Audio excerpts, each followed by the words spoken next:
নির্বাচন কমিশনের বিরুদ্ধে রাহুল গান্ধীর অভিযোগ উড়িয়ে খোলা চিঠি দিল দেশের নাগরিক সমাজের একাংশ।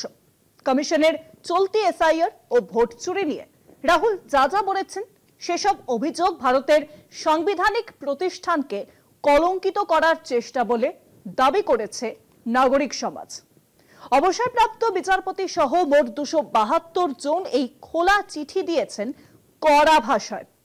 সত্যি রাহুল বনাম নাগরিক সমাজ, নাকি এও বিজেপির কোনো নতুন খেলা? নিশানায় লোকসভার বিরোধী দলনেতা রাহুল গান্ধী তথা কংগ্রেস। নির্বাচন কমিশনের বিরুদ্ধে রাহুলের দাবি নস্যাৎ করে খোলা চিঠি দিলেন দেশের বিশিষ্টদের একাংশ।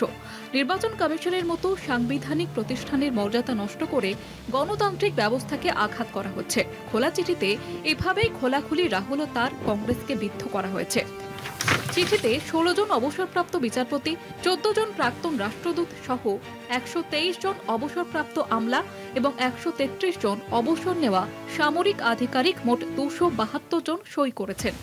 চিঠির সারমর্ম হল, রাহুল ও তার দল কংগ্রেস যেভাবে ভারতের সাংবিধানিক প্রতিষ্ঠান সম্পর্কে বিষাক্ত মন্তব্য করে চলেছেন, বিরোধী দলনেতার বক্তব্য প্ররোচনামূলক এবং ভিত্তিহীন। কমিশনের পাশাপাশি বিচার ব্যবস্থা, সংসদের মতো গণতন্ত্রের প্রধান সৌধগুলির মর্যাদা পরিকল্পিতভাবে বিনষ্ট করা হয়েছে। ভোট চুরি নিয়ে তার দাবি চূড়ান্ত হিসেবে ধরে নিয়ে ভারতের নির্বাচন ব্যবস্থার নিরপেক্ষতা নিয়ে প্রশ্ন তুলছেন বিরোধী দলনেতা। মার্কিন যুক্তরাষ্ট্র, গ্রেট ব্রিটেন, অস্ট্রেলিয়া, জাপান, দক্ষিণ কোরিয়া, জার্মানি, ফ্রান্সের মতো দেশেও সমাদৃত ভারতের নির্বাচনী প্রতিষ্ঠানের কর্মকাণ্ড। ওই খোলা চিঠিতে দেশের নাগরিক সমাজের কাছে নির্বাচন কমিশনের পাশে থাকার আবেদন জানিয়েছেন স্বাক্ষরকারীরা।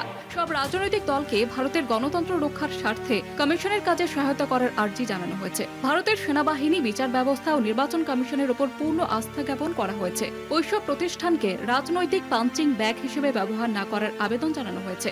একই সঙ্গে যথাসময়ে নির্বাচন সংক্রান্ত যাবতীয় তথ্য স্বচ্ছতার সঙ্গে প্রকাশ করার কথাও বলা হয়েছে চিঠিতে। তবে প্রায় শাসক দল বিজেপির ভাষায় যেভাবে বিশিষ্ট জনেরা রাহুলকে একতরফা আক্রমণ করেছেন, নিকট অতীতে তার নজির নেই।